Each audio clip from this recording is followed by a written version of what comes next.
to, fit for legal battles, Boying Remulla cancer-free and in fighting form. Pero parang may mga nagko-komento rito. Ano daw? Na kung saan, parang posibleng masipa.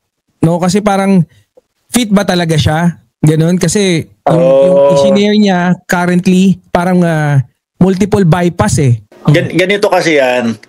Nagkwento si Boying tungkol sa sitwasyon niya. No? Yung una niya is multiple bypass, quintuple. Ibig sabihin 5 beses na, 'di ba?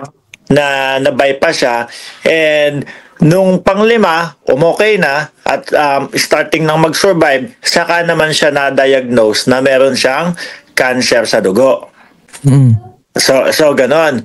Pero etong lahat ng ito ikinukwento niya to bilang past. Nangyari na. No? At inanalyze ko yung sinabi niya, kung paano niya ikinwento is talagang lipas na. Lipas 2 years na. ago na eh. 2023 nangyari, oo. Kung maalala mo, yung mga DDS, sinahanap si Boying Remulla tapos biglang bumagsak yung katawan. Di ba? So ngayon, cancer-free na siya.